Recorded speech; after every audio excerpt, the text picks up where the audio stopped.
अस्सलाम वालेकुम dear students, I am Waqar and welcome to my channel stars of economics. Students, आज का हमारा लेक्चर है जनरलाइज्ड लीस्ट स्क्वेयर्स, यानी जिसे हम लोग जीएलएस मेथड भी कहते हैं। आज के लेक्चर में हम इसको ब्रीफली डिस्कस करेंगे। The process of transforming of original variables in such a way that the transform variables satisfy the assumptions of the classical model and then apply OLS to them is called GLS method. इसमें ये कहते हैं कि ये एक ऐसा process है जिसके अंदर जो हम लोग जो ओरिजिनल वेरिएबल्स होते हैं उनको हम ट्रांसफॉर्म करते हैं। जब वो ट्रांसफॉर्म की हालत में बन जाते हैं तो वो क्या कहते हैं, वो जो क्लासिकल लीनियर रिग्रेशन मॉडल की ओरिजिनल अजम्पशन है उसको सेटिस्फाई करते हैं।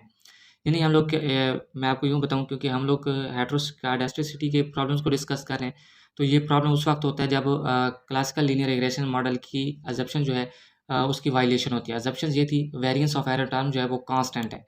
जब वो नॉन कांस्टेंट बनता है तो उस वक्त हेटेरोस्काडास्टिसिटी का प्रॉब्लम्स पैदा होता है। तो इसमें भी यही कहते हैं, जब हम लोग ओरिजिनल वेरिएबल्स की ट्रांसफार्म करेंगे, वो ट्रांसफार्म हालत जो है वो ओरिजिनल जो original classical linear regression models की अजम्पशन है उसको सेटिस्फाई करेगी। यानी इसमें हेटेरोस्काडास्टिसिटी की एक प्रॉब्लम्स होगी जिसके अंदर हम लोग उन वेरिएबल्स को ट्रांसफार्म करेंगे। जब वो ट्रांसफार्म की हालत में बन जाएंगे तो वो जो है ट्रांसफार्म वेरिएबल्स होंगे, वो जो क्लासिकल लीनियर रिग्रेशन मॉडल की ओरिजिनल अजम्पशंस है होमोस्टास्टिसिटी, उसको जो है वो सेटिस्फाई करेंगे। देन जीएलएस एस्टिमेटर क्या होता है? The estimator obtain from GLS is known as GLS estimator. यानी ऐसे एस्टिमेटर होता है जो जीएलएस यानी जनरल लीस्ट स्क्वेयर मेथड से जो हासिल होता है वो हमारे पास क्या होता है, जीएलएस एस्टिमेटर होता है। In the GLS method assign equal weight और इम्पोर्टेंस टू ईच ऑब्जर्वेशन। ये बाज़ एमसीक्यूज भी आया होता है और शॉर्ट क्वेश्चन भी आया होता है कि हम लोग जनरल लीस्ट स्क्वेयर मेथड्स के अंदर क्या करते हैं, उसमें हम लोग क्या कहते हैं, असाइन इक्वल वेट या इंपॉर्टेंस टू ईच ऑब्जर्वेशन, यानी हर ऑब्जर्वेशन को हम लोग इक्वल इंपॉर्टेंस देते हैं। ये बाज़ एमसीक्यूज में भी पूछा जाता है कि हम लोग जो है जनरल लीस्ट स्क्वेयर मेथड्स के अंदर जो है ऑब्जर्वेशंस को क्या देते हैं, इक्वल इंपॉर्टेंस देते हैं, अनइक्वल इंपॉर्टेंस देते हैं। तो इस तरह के एमसीक्यूज भी आया होता है और शॉर्ट क्वेश्चन भी आया होता है कि उसकी इंपॉर्टेंस क्या होती है, इक्वल होती है, अनइक्वल होती है इन ईच ऑब्जर्वेशंस की। Let us continuous with the new familiar two variables model. अब हम अपने उसकी इम्प्लीकेशंस देखेंगे, किस तरीके से जो है वो जो ट्रांसफॉर्म मॉडल्स है वो आपने क्लासिकल लीनियर रिग्रेशन मॉडल की ओरिजिनल अजम्पशंस को सेटिस्फाई करता है।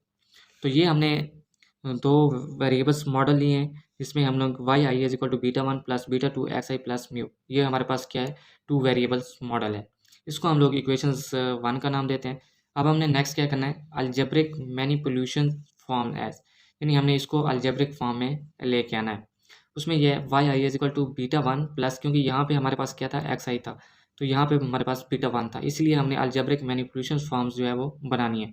तो इसके अंदर हम लोग क्या सपोज करते हैं, बीटा वन एक्स ज़ीरो आई, यानी यहाँ पे वन आई है तो यहाँ पे हमने ज़ीरो आई जो है वो सपोज किया है। ये हमने अलजेब्रिक मैनिपुलेशन फॉर्म बनाई है, प्लस म्यू आई, तो ये हमने इसको जो है वो सेकंड इक्वेशंस का नाम दे दिया। इसमें हम लोग कहते हैं जो एक्स ज़ीरो आई है वो इक्वल है किसके, वन के। ये हमने क्या किया है, अज्यूम किया है। नेक्स्ट हमने क्या करना है, इक्वेशंस टू जो है उसको डिवाइड करना है किससे, सिग्मा आई से।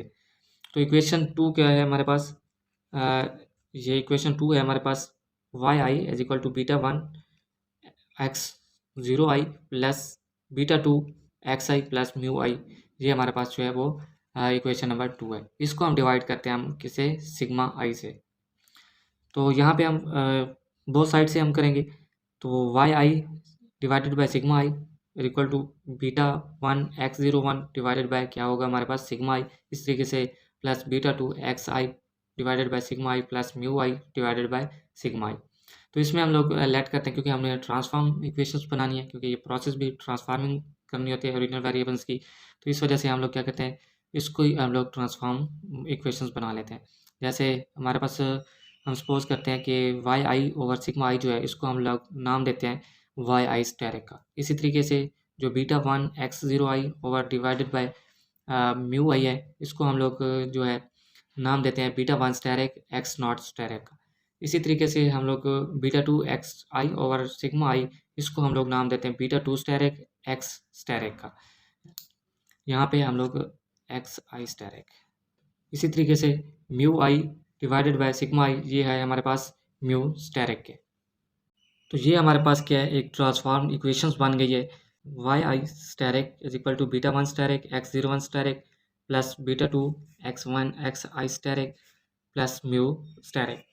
अब हमने क्या करना है, क्योंकि हमने क्लासिकल लीनियर रिग्रेशन मॉडल की ओरिजिनल असम्पशंस को जो है वो हमने सेटिस्फाई करना है, क्योंकि हम लोग पढ़ रहे हैं हेटेरोस्काइडेस्ट्रिसिटी। इसमें यह क्या था कि जो क्लासिकल लीनियर रिग्रेशन मॉडल की ओरिजिनल असम्पशन है वो ये थी कि वेरिएंस ऑफ एरर टर्म जो है वो कांस्टेंट होना चाहिए।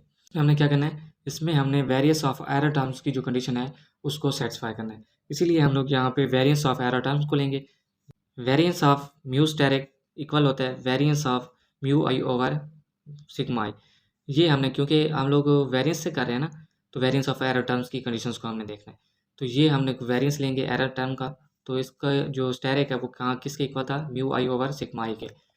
यानी ये कंडीशन थी। जो हमारे पास स्टेरिक आई है वो किसके इक्वल है, म्यू आई ओवर सिग्मा आई के। इसीलिए हमने यहाँ पे वेरिएंस जो है वो म्यू आई ओवर सिग्मा आई को हमने उसकी ओरिजिनल कंडीशन लिखी। हमें ये पता है कि जो हमारे पास वेरिएंस ऑफ म्यू आई होता है उसका अगर हम एक्सपेक्टेड लें तो वो क्या होता है, म्यू आई का स्क्वायर होता है। तो इस कंडीशंस का हम लोग एक्सपेक्टेड लें तो वो म्यू आई ओवर सिग्मा आई का स्क्वायर बन जाता है। तो इसी तरह हम लोग, क्योंकि ये स्क्वायर की सूरत में है तो ये बोथ का स्क्वायर है, तो हम लोग क्या करते हैं, जो सिग्मा आई है उसको हम लोग बाहर ले आते हैं। जब हम इसे बाहर ले आएंगे 1 ओवर सिग्मा आई स्क्वायर बन जाएगा, expected value of mu I square आ जाएगा। ठीक है, इसी तरीके से हम कहते हैं कि जो हमारे पास हम पीछे पढ़ चुके हैं, एक्सपेक्टेड ऑफ एरर टर्म का स्क्वायर जो है वो किसके इक्वल होता है, सिग्मा आई स्क्वायर के इक्वल होता है। तो जो ये सिग्मा है ये सिग्मा आई स्क्वायर से कैंसिल हो जाएगा, तो बाकी बचता है 1। तो हम लोग अपनी उस कंडीशंस तक पहुंच गए कि जो GLS मेथड है वो पहले ओरिजिनल वेरिएबल्स की ट्रांसफार्मिंग करता है। जब ट्रांसफार्मिंग हो जाती है तो वो क्या ओरिजिनल जो क्लासिकल लीनियर रिग्रेशंस की असम्पशंस है उसको सेटिस्फाई करता है। तो हम लोग उस नतीजे पे पहुंचे हैं कि जो हमारे पास ओरिजिनल असम्पशन थी वो ये थी कि वेरिएंस ऑफ एरर टर्म जो है वो कांस्टेंट होता है। तो यहाँ पे हमारे पास 1 जो वैल्यू आई है वो ये शो कर रही है कि हमारे पास ओरिजिनल असम्पशन जो है वो सेटिस्फाई हो गई है, विच इज़ अ कांस्टेंट। ये जो हमारे पास 1 आया है ये हमारे पास क्या है, कांस्टेंट वैल्यू है। That is the variance of the transform disturbance और error terms mu is now homoscedasticity. यानी ये जो हमने ट्रांसफॉर्म इक्वेशंस ली है ये अब क्या बन गई हमारे पास, होमोस्कार्डेस्टिसिटी। यानी ये हमारे जो ओरिजिनल असम्पशन है क्लासिकल लीनियर रिग्रेशन मॉडल की उसको सेटिस्फाई कर रही है। Since we still retaining the other assumptions of the classical model, the finding that it is mu steric, that is homoscardistic, suggests that if we apply OLS to transform model, it will produce estimator that are below। तो अब हम इस conditions पे जब हम original assumptions को satisfy कर लेते हैं, जब हम उस पर OLS एस्टिमेट करते हैं तो वो उस वक्त आपके जो पैरामीटर्स हैं वो क्या हो जाते हैं, हमारे पास बिलीव हो जाते हैं। तो ये था हमारे पास आज का लेक्चर, जिसमें हमने ये देखा कि जनरल लीस्ट स्क्वायर मेथड क्या होता है। उसमें हमने सिंपली देखा कि उसमें जो हमारे पास ओरिजिनल वेरिएबल्स होते हैं उनको हम ट्रांसफार्म करते हैं। जब वो ट्रांसफार्म की हालत में बन जाते हैं तो वो क्या करते हैं, वो original classical linear regression models की असम्पशंस को फिल करते हैं। देन जब हम उन पे OLS एस्टिमेट करते हैं तो वो हमें क्या रिजल्ट देते हैं, वो हमें बिलीव प्रॉपर्टीज़ का रिजल्ट देते हैं। तो स्टूडेंट्स ये था हमारे पास आज का लेक्चर। अगर इसमें किसी किस्म का फिर भी कोई क्वेश्चन है तो आप हमें कमेंट सेक्शंस में पूछ सकते हैं। अगर आपको इन चीज़ों के नोट्स ज़रूरत है तो वो भी आप हमें कमेंट सेक्शन से भी कमेंट कर सकते हैं, और चैनल्स की डिस्क्रिप्शंस के अंदर हमारा व्हाट्सएप ग्रुप लिंक भी दिया गया, आप उससे हमें भी कांटेक्ट कर सकते हैं। अगर आपको हमारी वीडियोस अच्छी लगी है तो आप हमारे चैनल को सब्सक्राइब करें, शेयर करें, लाइक करें और बेल आइकन को भी प्रेस कर दें ताकि जब न्यू नोटिफिकेशन आए तो आपको इजीली मिल सके।